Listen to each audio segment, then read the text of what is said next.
Also, after the show is done, it will be posted there. If anybody missed part of the show, they can go back later and watch the rest of it. So we got Gerald and we got Jeremiah joining us tonight. Hello, And hello. yeah, welcome to the show. Indeed, gentlemen. Got quite a lot to talk about. Actually, Bernie was touching on being shadow banned, and my channel I think has been encountering that issue right now because I've been like stagnant as far as like new subscribers between 2,700 and 2,900. I just rolled over today. They So finally let you reach 29. Hopefully, it lets you keep climbing to 3, right? The algorithm, they'll delete you, right? They'll keep you below certain numbers. So, like mine now, I've been stuck at 94 or 9,400 or 410 is what it's let me up to now. And for the longest time, it wouldn't let me go above 9,370, and it would like delete them back down to that each time, and it's just crazy. I got you both beat hands down. YouTube will not let me get past. I can't even get to 600 subscribers, let alone 6,000. And now, not only am I losing subscribers, I'm losing views on videos. And if you type in the title of 3 of my videos, they don't come up. There's about 3 pages of other videos that come up, but not mine. So I had to dig for your stuff. Honestly, I had to go right to your channel directly. So a lot of people out there, if they didn't know who you were, they wouldn't know where to go. So you're losing all the views. It's the algorithm. They're screwing with everybody who's doing this stuff right now, especially anybody that is.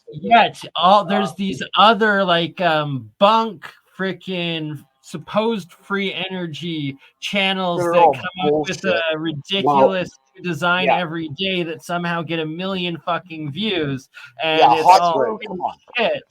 Or they saturate it. Or it's free energy like specialists that will build and disprove. They'll make a non-functioning, non-working model of like the actual designs that have come out and been proven to work. Such thing as like the Don Smith spark gap generator, the Bendini motor, and a couple others I've seen them do it with and focus on. Also, the for sure. Any of that stuff is going to get, actually, there's been a few people that have been pulled right off. Actually, got banned. Just recently. Shout out to Jason Verbelli, and it's still a travesty what they've done to him. The amount of science and technology progression that they have withheld, like stolen from humanity by deleting his 2 excellent YouTube channels over 2 years ago now on these bunk claims about giving false health advice simply from him showing how to make electric or magnetic structured water, and it's absolutely ridiculous, horrible. And shout out to Belly. I actually emailed him the link to join. Sadly, he hasn't joined a single one since they did that to him. It literally crushed his soul, and it's travesty. Sorry. Yeah, he did a lot of good. Go ahead, Mike. Go ahead, Joe. I was just going to say Jason Verbelli did a lot of good work. I got almost every video he has. He worked with John Cyril for a few years. Like, he knew his stuff. Go ahead, Mike. Sorry. I think it's just goes to show this is a perfect example. You have to multi-stream your stuff on Rumble, OdySee, Facebook.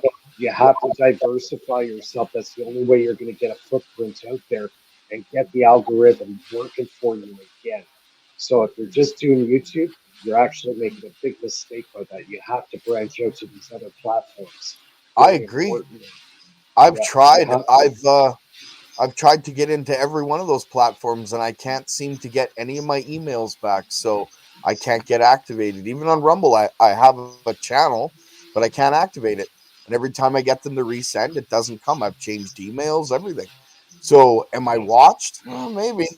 When you got it, you got it. I don't know. I'm just guessing. Yeah, yeah, you have to go on several platforms now. Like you have to. There's no choice. There's going to be a time when YouTube's going to totally ban everything that we're doing right now. So you might as well get your footprint out there on other platforms. That's what I Well, I'm suggest. definitely trying. I think I'm gonna go through somebody else's name to put my stuff out there because I think I made a mistake on a live a while back stating that I'm gonna put out tutorial videos on how to build every coil I've ever built once I hit 1,000 subscribers. Because now I can't get past 600. Shouldn't have said that, I think. But it's a growing trend, and even more so now. Even us guys here, we never thought we would have all the problems. Look at Bernie. How many times did they ban your channel? Twice, 3 times. Yeah, it's still twice, and they still haven't given me back my original channel. That's like linked to my official university email account. That just now, when you freaking look it up, banned for pornography. Like, what the fuck, you goddamn assholes! You know what? All I post on the Facebook news groups, and that's where I get a lot of my traffic actually from Facebook, believe it or not. And exactly. lately, and I'm noticing now some of those channels on YouTube are starting to get a lot of spam, like all the porn stuff and all that. And they're deliberately trying to sabotage these news groups, which is a big mistake. It is so bad. Like, come on, leave I the news groups alone. I You know, can't because access my Facebook ever since my first channel was hacked. My Facebook, all of it's been locked out. I've sent messages and no, I get nothing back. So I've lost my Facebook. yeah, it's like you have to almost go totally anonymous. You have to go by a total anonymous name. Like, you have to be like almost like a ghost. Right, That's for an sure. entity, aka how about a corporation, a business? And I do encourage everybody to create Facebook, Meta, Instagram, as well as, of Yeah, course, Rumble, and of course YouTube as well. Multiple different YouTube channel entities, aka corporations. You got to use the corporation to beat the corporation, essentially. yeah. I'll try to beat them at their own game, right? So Well, it's worth a anyway, shot, but you know. so guys, where do you want to start tonight? Time travel, Yeah, experiments. jump in with both feet right into the deep end. Seeing That's how right. time traveled so far from the time we were supposed to start to the time that we finally started, because I finally got it together, we are prepared with what we were originally, I think, going to talk about: how names, etymology, spell binding, and then how it gets into this time bio fields and the science of it. Is that? Well, we could get into that for sure. I did want to go over part of my story somebody had asked me about when I had died, and I didn't go over it in Mike's last live. So I don't know when you Yeah. guys want to get into that, but I thought I'd bring that up. Well, bring it up now. Let's get it out. And Okay, so the only way that I could really, well, I mean, I could answer questions at any point, but I'll tell the story. I wasn't exactly a good kid when I was young. I was drinking with a bunch of friends. My dad had gone out of town and I had a party at the house, and I drank for like 2 days. So I got into a fight with my best friend, and he ended up leaving the house. But as he was leaving, he closed the screen door, and you know the screen door has glass windows in it, right? So I called his name, and he turned around, and I put my fist through the window and I punched him in the face. But when I had pulled back, I had ripped absolutely everything on my wrist except for my pinky tendon. So every vein, every Insta tendon. karma for drunk young foolishness, Yep, but and I got what I deserved, right? So here I am bleeding. I had enough alcohol in my system where I really shouldn't have made it. So I had gotten brought up to my brother's room. They laid me down. I looked at my 3 friends and I said, I'll catch you on the flip side. And I passed out. I was done. I died at that moment. The funny part is I was having a party. And when that happened, the ambulance was called and everybody was coming out of the party like they were leaving. People that were leaving stripped the ambulance. So the 2 ambulance attendants came in with their bags, and as everybody was leaving, they stripped the ambulance and ran. So the 2 attendants that were there, between the 2 of them, they had been on the job for like 25 years. And all they had was their bags with them to do their work on me. So they brought me back to life. But in between that, when I had passed, I entered into like absolute blackness. Like you couldn't see your hand in front of your face. I could feel my face, but I couldn't see my hand. I couldn't see anything. There was no light whatsoever. And I called out. I said, what about God? What about Jesus Christ? And all of a sudden I'm standing at the end of this hallway.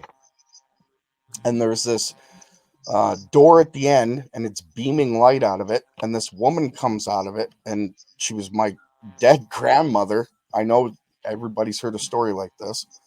And she says to me, you have to go back. There's something you have to do. And I was like, I don't want to go back. I'm home. She says, no, you have to go back. And she touches my shoulder, and instantly it felt like I was coming down and floating through clouds. But as I was going through each cloud, like a level, the first level was pain. The next level was anger. The next level after that was disdain. And then the level after that was, say, maybe greed. And I felt every one of these things, and then my eyes opened up. Well, one eye. I woke up with a black eye and looking up at the ambulance attendants, because apparently after I had passed, my friends were freaked out. The only way he knew how to get me awake, or try to, was to punch me in the face. Punch you in the face. Yeah, he wanted to shock me. Like, it didn't work. So of course the ambulance attendants, did their thing. And that is wow, though the grandma, the ancestor, like when you're younger, and like that's probably the most closest relative to you that has passed, and like generationally, like touching you, sending you back. And then your description of the experience of going through the 7 states of like, and starting with like the pain and then anger and like all like that's just blew my mind. Resonated with me. Listen to while that. I was standing at that hallway, I've never felt so much love before in my life. Like, there's no words in the human language to actually explain what I felt. The embrace, right? That you described, that you were home, right? I don't want to go back. And this just triggered the instant memory of a couple friends of mine that are both tragically now since passed and deceased from opiate overdose.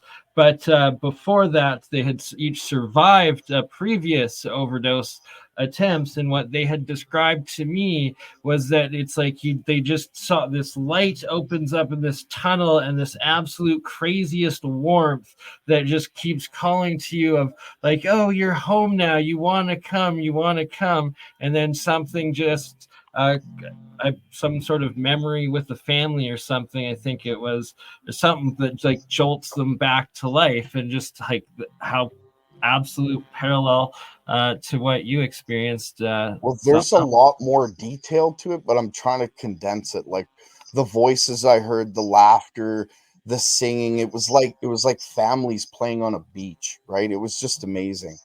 But I was just gonna continue and say how lucky I was for my hand to be saved, because as I got to the hospital, I mean, I'm gonna date myself here. This is like 30 years ago, okay? So as I got to the hospital, there was a surgeon there, the head of, I Are think are it's you willing thoracic, but to I could be wrong. show your arm on camera like you did Absolutely. pre-record? Okay, because like this is Just to get a absolute reference, proof right? that he is either possessed by like one of those Stargate thing alien things, that like a live eel moving in him, or what he's saying is true.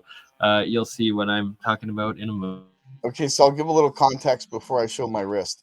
So because I put my fist through the window and I cut everything, when I was in the hospital, there was I believe it's thoracic, but I could be getting it wrong. He was the head of surgery that deals with veins and tendons, and he was from Johns Hopkins in the States. I'm up in Canada, just so you're aware. And he was doing a seminar at the university. And because I had come in the way I came in, I was the perfect example for him to show his students.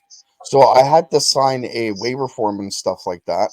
I won't get into all the details about that, but once I signed it, they gave me the operation. It took 8.5 hours to rebuild my wrist, and I'll show you the scarring.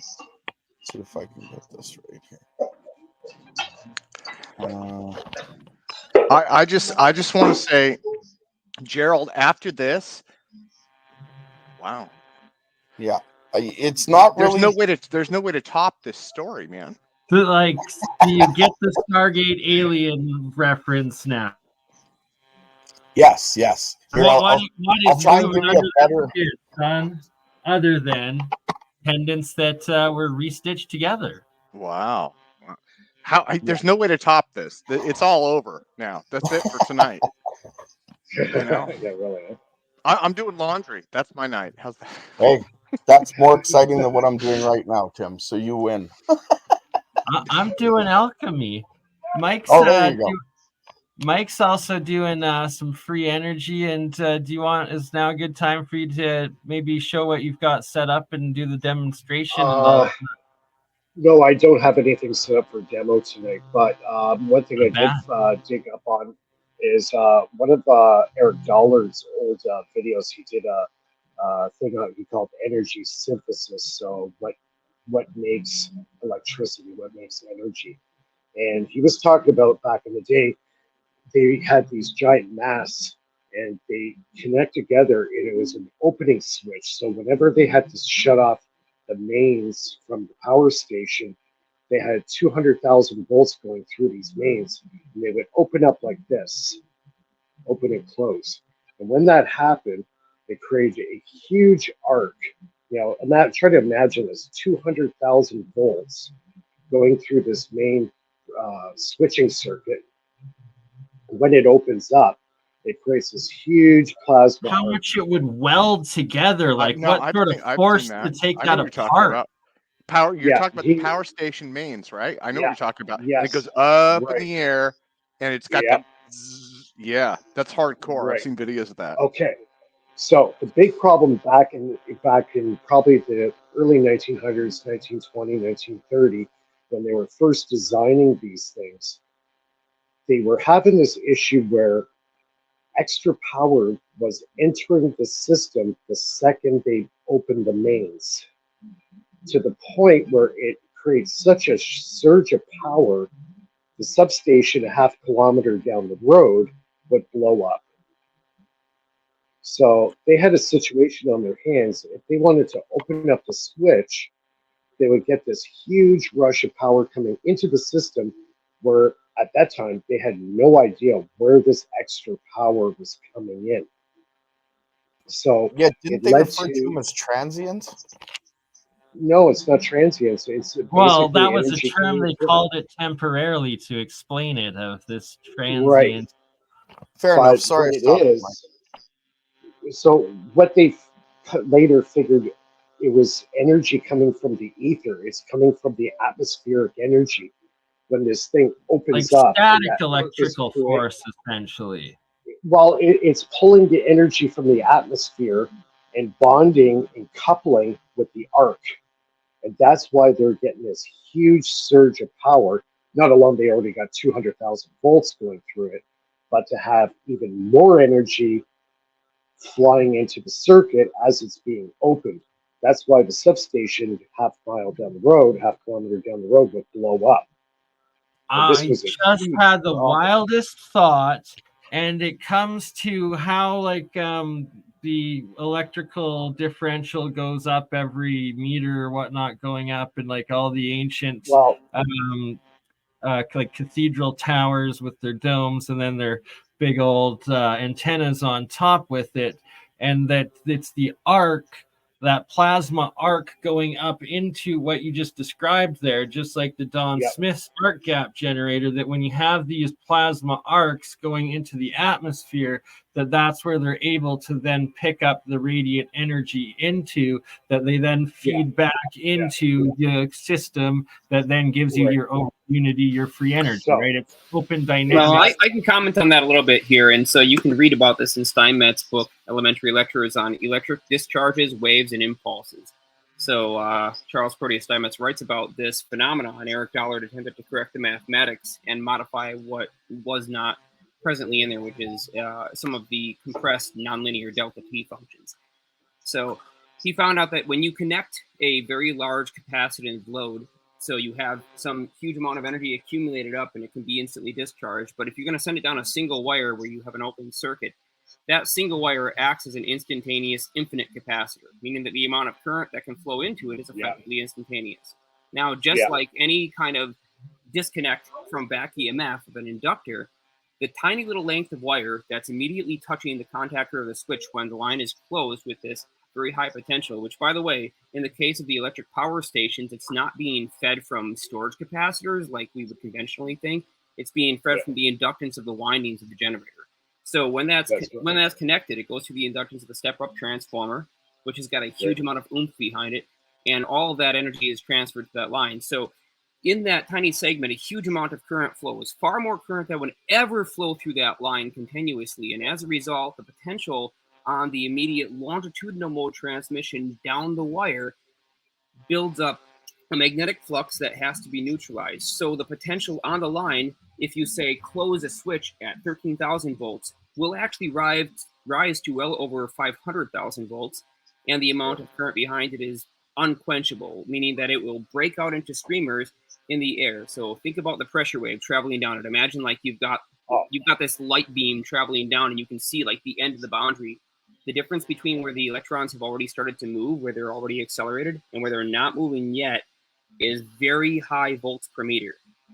And yeah, that's the condition required to create atmospheric discharge and breakdown, hence why these conductors were reported to have corona and streamers spiking out of them as these switches were closed. And some of these streamers were long enough, several feet in some cases, to zap people standing close by and kill them. yeah. Yeah, several people got killed, they said, especially, at the substation when the transformers blow up. It's a pretty violent explosion. He said they had one incident in New York City that was part of the New York City train transit. Back then, it was all electric powered, and it actually made the ground lift up 2 feet off the ground when one of these discharges went off. I don't So we're doubt that talking, at all. If we think about yeah, these yeah, like fairly yeah, humbling videos of electric arcs between 500 kV distribution lines when they open up their three-phase contactor switches, and we all see the big old arc, oh fly man, out into the air. I That's love that nothing. That sound. is small fries. This pulse is so powerful. It's not an arc. It's not a spark. You've never seen anything like it. This is an explosive electric pulse. One that's so yeah. powerful you can feel it from many, many feet away. It hits you like a wave. It's like it's basically like having a blank fired at you. Is that like a high Yeah. potential sort of a, because it's so high, it actually takes some current just in the very movement? But because the potential rises so fast, it's not really about the maximum voltage, even if it only hits 500 kV. Hell, even if it's only 13,000 volts, if that's 13,000 volts in 1 millimeter, Yeah, your you got a megavolts point per there. meter is way beyond the breaking threshold. Yeah, the system wasn't designed to hold that, and it blows up as a result. But kind of go back to my device. That's why I've been using the spark gap switch. That might, um, you know, have some value to why I'm getting a potential rise that I am by using that make and break switch and getting that arc going at a good speed. It's probably creating a bit of a shock wave, maybe actually helping with the current that's being generated in the coil while I'm getting the inductive reactance. So there might be some connection there. I found that kind of interesting. Absolutely. We've actually modified that same impulse dynamic into a drive mechanism that we identified as a two-coil system. It's one that's been invented by 13 people throughout history. And we also stumbled across this and then found the other people who had previously come up with it.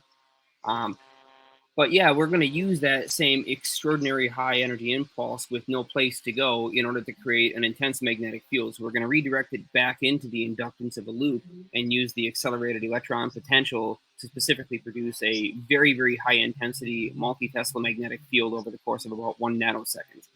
And that will give us a way higher quarter wave transmission power on our antenna than we could ever achieve with a driving system or a transmitter of any kind. Yeah. So, like my large renegade device, I put it on the scope, and I was getting about 3/4 of a kilowatt of reactive power coming off the coil cell. And mind you, I'm only putting in a 1/2 watt of power, which is pretty incredible, I think. It's because that make and break is something with the spark gap. And that's why I started using it, because I seen this special property in it that was just making mine different than everybody else's pulse motor out there. Everybody's hung up on using MOSFETs and relay, whatever, right? I'm using a make and break mechanical switch.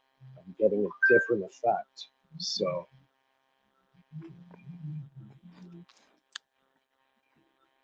That if now, you're looking for really fast switching, I remember what was Jeremiah would know about this. They're switching through liquids too. Jeremiah, you remember that? And when you're doing pulse cap, when you're doing pulse cap switching, high energy stuff, and then they have to pulse it. They have a special compound. It's some kind of like a sulfur chemical liquid, and the idea is that you can pulse through it repeatedly and it doesn't break down or change form that much. Oh, you're talking about sulfur hexafluoride suppression gas. It's a standard for arc suppression inside of contactor switches.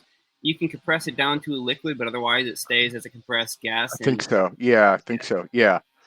That's an incredibly powerful material that does very quickly suppress arcs, but it doesn't switch them in the fastest amount of time. In fact, the fastest material I know of is the one with the lowest band gap transition of them all, which would be hydrogen.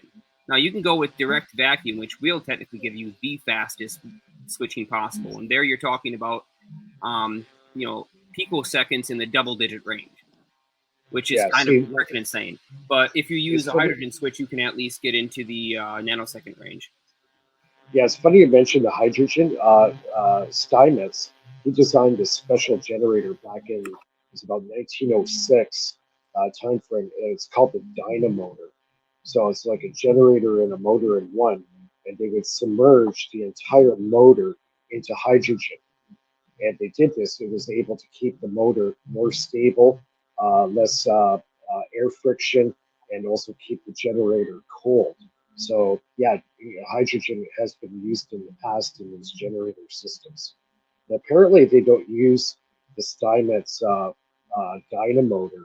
I was trying to find schematics on it. Dynamos are fascinating because they're DC generators that were all over the old world, like electrical grid, and used to run everything essentially. But that a couple of channels that dig into like alternative history and just old cool technology and stuff came up with a whole bunch of different magazine ads from like the late 1800s selling commercialized for the average citizen's home. Like the ads were literally for like Betty Bopp housewife of you connect your dynamo to your house tap or your kitchen faucet to run the dynamo to get your free electricity from running the water through it after you're done your dishes each day. And it will power, and it was to power her nail frickin' file thing that they were like also selling. It was ridiculous, but it was like, I don't know. It was... Well, there was another one too, the homopolar generator. They also used them in industry apparently back in the early 1900s. Oh, it ran all industry. For welding. While they were using the homopolar generator mainly for the welders because they needed high current, and the homopolar generators were able to do this pretty efficiently, create enough current to create the arcs that they need to do all the arc welding. So the homopolar generator was used many, many years ago. Now we got modern technology where we don't need that type of a system, these transformers and step ups and all that kind of stuff. But back in the early days, these were very common. So, and I've actually made a homopolar generator myself, and I was able to get quite a few amps out of it. Actually, it's the most viewed video on my channel. Made my own version of the end machine. Yeah, do you mind bringing that up so we can share and play that? Let's actually take a look at that, because you've actually stated with me, yeah, it was publicly about that experiences having it cause time dilation when you had it running. Was that the machine? I had a whole bunch of stuff running at that time. I had that running, I had the pulse generator running, and I think I even had a plasma ball in the areas. And the other thing too is I was in the basement of the house, and so I got all this closed space, and yeah, I was getting some weird effects. I don't really want to talk about that too much on YouTube because it might get more problems. I'm already getting shadow banned already as it is. But yeah, I was getting some interesting things going on there. Let's see if I can find that video. Yeah, that stuff usually comes out when you're dealing with static potentials. Yeah, I had a lot of stuff going on in that room that night. It was unbelievable what I had going on in there. And it was a closed underground space, so it's like almost like in a Faraday cage, right? Let me find the video here and then I can post to a private chat and then you can maybe it's getting about 20 to 25 amps, but those generators put up very little voltage. It's in the microvolts, but the current was a lot. I have 400 videos on my channel now, so I'm just kind of scrolling through it trying to find it. But we can carry on with other stuff, and I'll post the link, BurnEye, in the private chat. Okay, I get that loaded in a momento.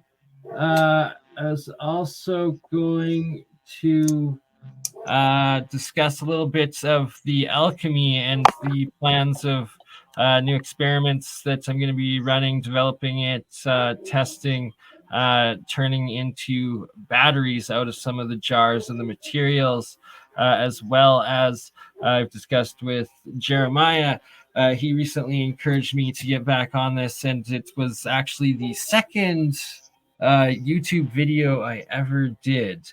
And it was on Leak Project with Rex Bear, but I've yet to get back to it since. Yet it's like literally the most crucial part of my alchemy discoveries, and it's Sir Isaac Newton's color wheel of metal transmutation or transmutational metals, and that it corresponds to what I would call with Jeremiah the oxide and hydride color chart of these electrolysis or metal elements, really, and that I've been able to reproduce consistently, whether it be with just pure copper on copper, zinc on zinc, silver and silver, gold and gold. It doesn't matter what metal it is.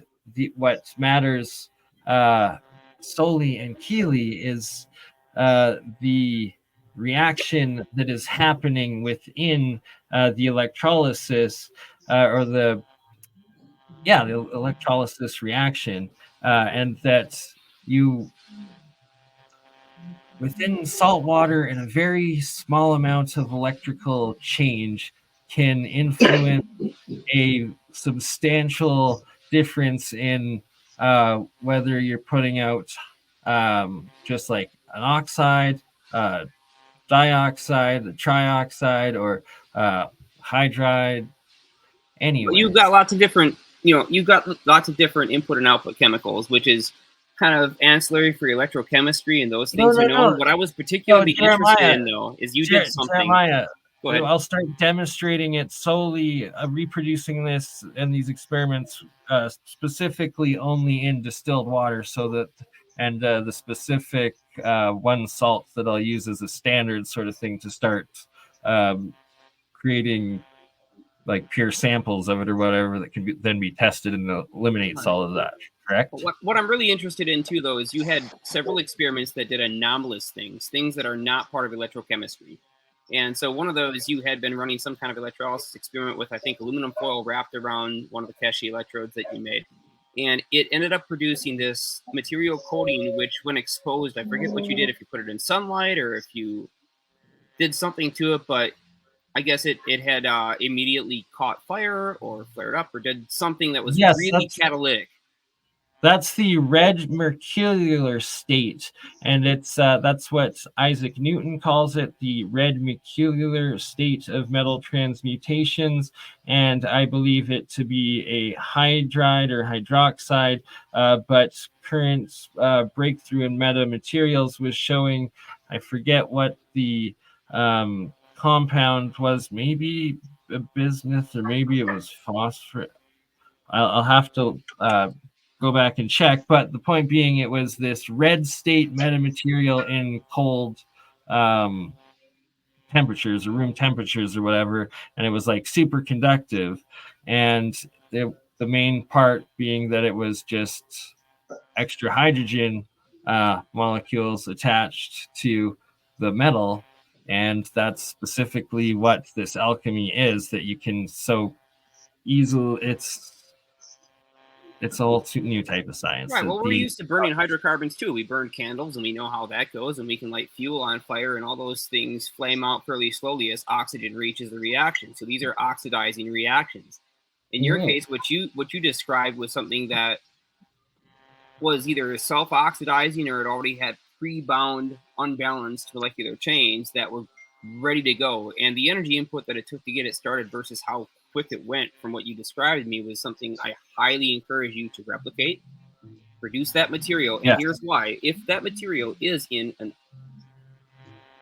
odd electrical state, so let's say you've got an unbalanced number of valence electrons, but it's somehow bound together because it's geometrically semi-stable, and all it takes to do is destabilize it slightly. Well, that will be a highly energetic polarized state of matter, and that's very useful for electrogravitics because it probably means you have a monopolar charged material which you could pack into a bulk mass, and if you were to hit that with an electric impulse of the same polarity, you would get a repulsion force that would not be balanced because the impulse would only occur during the time where you created it.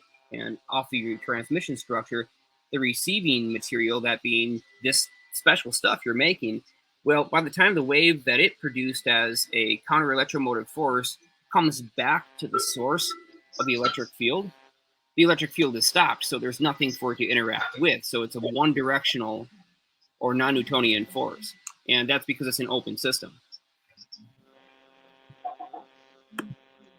I've got, oh my goodness, another anomalous random jar video to show you right now that I just found, and its relevance being it's that red state material while in water.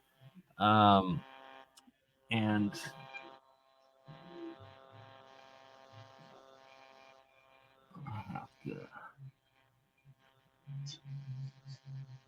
so if you see all those white lines in here at the surface, that or just below the surface there at the top,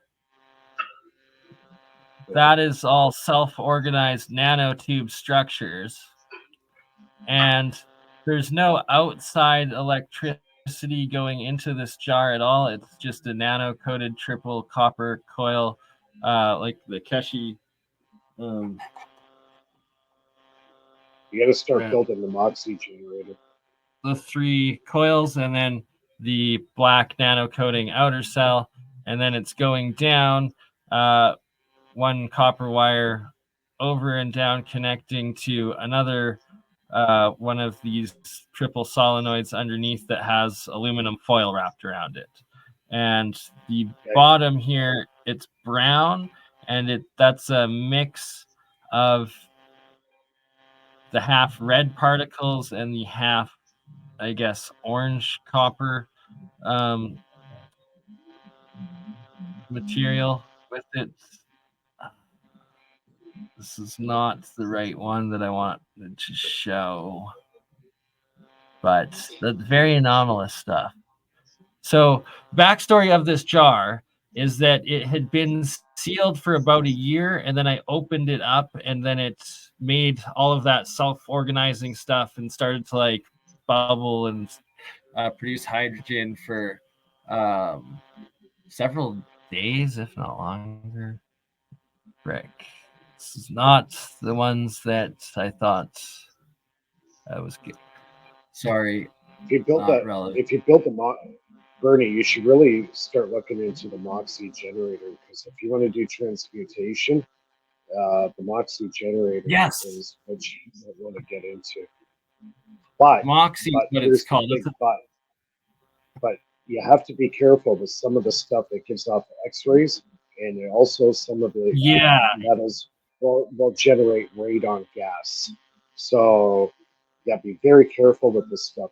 Specifically why I held off getting into any of that sort of experimenting yet, but that's literally the next stage of what I need to start doing with taking this cold fusion stuff to the next level, the low energy for sure. What does Moxie stand for again? It's another acronym for a cold fusion process, right?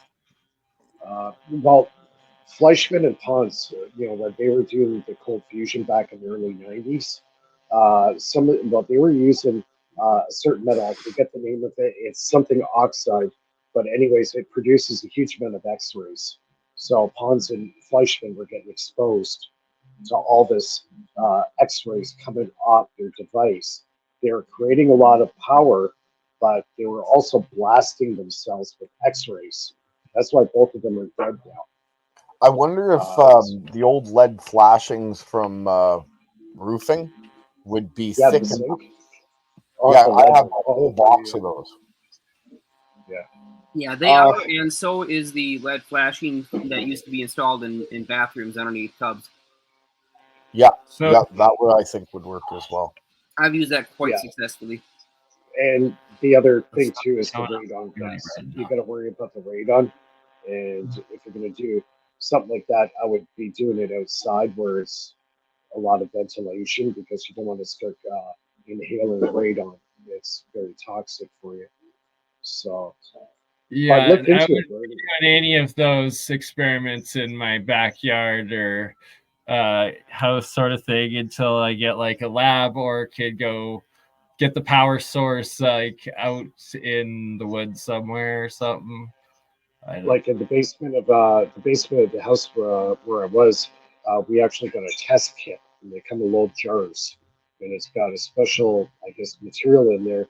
When it gets exposed to radon, it will change the color, and they do a test in the lab with it. So you open up the bottle and you just set it on the counter for about 72 hours, put the cap back on, and then send it up for the lab, and then they can tell you the amount of radon gas that's accumulating in your basement. So you don't want to do an experiment and end up sending it in. They're going to send guys to your door thinking that there's nuclear isotopes showing up in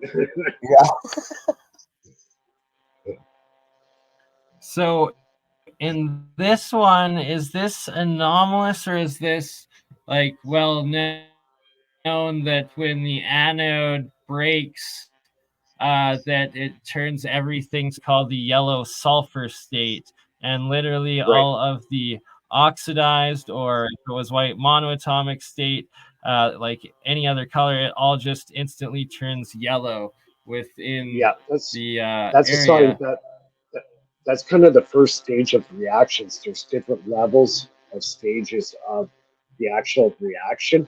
Now, I also found out too, if you take like regular electrolysis and you keep using the same water over and over again, it turns into deuterium, heavy water, which I did not know. That's a major thing. It's like I'm the times that I have produced this like second and third layers of like literally you can see it like turn into jelly and it just right. looks heavier. It's way below. That's right. Absolutely. It's nuts. I have You just created deuterium, yeah. or heavy water. Now, my So question is, once you've gotten to that stage, because I've done that many times, if you keep going, does it turn into tritium? Yeah, it should. Well, technically, yes. I'm pretty sure I've gotten some thought tritium too. Okay, that's a You're little getting scary. I'll have close to make to sure I don't do that. Well, yeah, you got to Which worry colors because tritium is radioactive. It was kind of like a milky, like jelly beige. Yeah, When that I one was only done with it. lasts for like a month to 3 months before it turns into something. Usually oxidizes into a blue or something. So Yeah, I was using a spiral cell with distilled water, and I was running it through a modified Bedini circuit, and wow, I made so much hydrogen. When I would light it on fire, it'd shake the windows of my house. Yeah, you got to be a little careful with that. It sounds like shotgun shells when it goes off. It's pretty interesting. Oh yeah, it's very fast. really, Very fast. Oh yeah, it's like a firecracker. Yeah, even This- less. It's more than a firecracker because it implodes, and you can feel it in your chest when you're lighting like hydrogen balls on fire. It's intense. Yeah, it creates a shockwave for sure. Yeah, we make sure your used windows to are open. evaporate soda cans with a bookshelf capacitor bank that I had assembled when I was a little kid, living in the bedroom of my dad's house. We had a massive, stupid number of capacitors, 3 bookshelves filled from side to side with these things. And when we hit that, we used to evaporate soda cans almost entirely, except for just little pieces of the curved part on the end, which is the thickest part of the can, and sometimes the tab would survive. Anyway, so here we blew off the what do you windows. make of this red, white, and blue? Because this is literally just a pure copper coil that is 3 triple rings wired back onto itself and curled back onto itself that was used as a 5-volt anode for about an hour. Then I took it and I just placed it in this cup of regular water. And Well, either one or two things. One, your coil is American Patriot.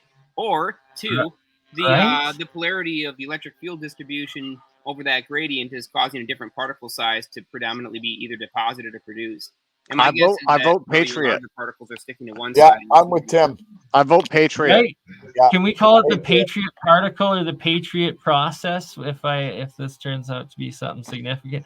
But it's that this actual red, white, and blue process always forms, and it seems to be polarized. On one end of the field will always be red, the middle will be white, and the other end will be blue. And this is literally just copper, and you're having this magnetic polarization, oxide. It's obviously patriotic. It is obviously patriotic. Do you use? Have you tried the same experiment with distilled water and get the same effect? Oh yeah, over and over and over again. This is distilled water. I put this one in. This was actually distilled water. This one was actually distilled water because I was like, oh my god. Because the thing is it'll only stay like this while it's still reactive. Once you pull it out of water and it starts to dry out and oxidize out, then it'll form a blue, hard nano-coated oxidized copper oxide shell around the entire coil on the inside, and that this red inside, so this is red state metal, that it's like physically red, and I suspect that it actually is like in a meta state in that. The white is decay, and it's when it's like eating away process always, and then the blue is the oxidized, and it's always tries to form the final self-organized nano lattice structure that re-encases the metals in the reaction. You definitely have something going on there, Bernie, because after I was done using my cells, they look like they were deteriorated and rusted and been in there for 20 years. Yours look completely different. Oh no, it's different things that I can form over and over again. So this right here was close. This is like a silver 1 ounce silver coin that I left the reaction going for a couple months straight, and it waxed and waned. This cloud of monoatomic silver in the silver oxidized rest of the solution would shrink as the lunar cycle waxed and waned, and it like turned into nothing. Let's see. I think I have the photo here. A couple days later. Human. Oh, Bernie, you know what metal you should try to get a hold of, if you can, is titanium oxide. Yes. So here you go. Here's right when like the moon was nothing at all, and you can see that there's like literally nothing that was being produced at all, and like it completely oxidized everything up. And then as the moon started to go into full again, sorry, that was a different reaction. See, every time the anode completely corrodes away and breaks off, the entire solution always turns yellow instantaneously. It's strange. Like this blue thing will instantly turn yellow once. Do you have Anyways, do you have a pH meter to test it? See what the pH level of the water is after you do the experiments? No, I need to start doing those aspects of it. Yeah, you can order them online. They have electronic ones now that you can actually just dip in the water and it'll tell you what the It test has pH. extremely I strong. use it all the time for like fish tanks and stuff. I But did is there test like it. an electronic unit now? It shows So up as here an you can see it's extremely starting to strong grow base. back a bit. That I don't know. I've never tested. It does? Okay. And then where the frick is it? Yeah. The supermoon, and it completely refilled the jar with white silver monoatomics on the full moon that was then the supermoon after it like had gone down to nothing. And then it's like when the moon was giant and it was a supermoon, it literally filled the container with the silver monoatomic the next day. Like it was crazy. So that has blown my mind, and I don't know how the moon affects silver, but it does somehow, and I don't know why the sorry, went on for a little ramble. Well, and then there's that leftover signature remnant of where the coil used to be placed after it was removed from the system. That still left the spiral, and that means you have to disturb the water and everything in order to take it out, or you have to do something, to affect removing the coil. But it still ended up producing the spiral pattern exactly where the coil was sitting. So no, it wasn't right where the coil was sitting. It just always happens in the center of the solution. Every time it's like I'll either add water in, or every time I will like restart the electrical connection. The first time it will turn into that spiral as it reorganizes itself. Yeah, there's a show that you did some time back. We talked about all this in quite an extensive detail with myself and Bob Grenier, and you'd explain the whole thing, and Yes, with video clips too. So, Guys, I gotta bail out for a bit. Actually, I have to log into the other StreamYard account and set up the February conference for APEC. So awesome, Dennis. Sorry, Yeah. Tim, I went on a tangent there, and I was no worries, no worries. with you while Thanks you for were having here. me on. Thanks for having me on, man. Thanks for sending me the Thanks for invite. being here. See, now I completely have a brain fart, right? As you're about to take off. I wanted to discuss a couple of different recordings to set up with you in the future, but I'll just put it into an email. Yeah, and just shoot me an email. that way. 100%, brother. Okay. Hey, have a good Friday night, guys. You as well, Thanks, my Tim. friend. Have a good one. Yeah, why don't we hand it off to Gerald too? He hasn't gone yet. Absolutely. I know nothing. Come on, let's get technical. Let's talk about technical about what? Let's talk about the different types of time. That's a very interesting topic to at least open people up to. There's this concept that time is not a single construct of simply measuring the refractive index of space, but that there are different ways time can play out in various systems, in matter, in the vacuum, or even in biology. And you had a lot of insights on this. I'd love to hear your thoughts. Yeah, I believe that time isn't what people think it is. It's a form of a signal, energy. Time is like, okay, so if you explain it kind of like this, right? Like each cell of the human body, if you can picture it as a sphere, and as you're living your life and you're getting older, the cells in your body are starting to deform, maybe go oblong or have some sort of deformed shape, no longer a sphere. What if you could replace those cells, or at least fill those cells back up with a form of energy that brings them back to their spherical form?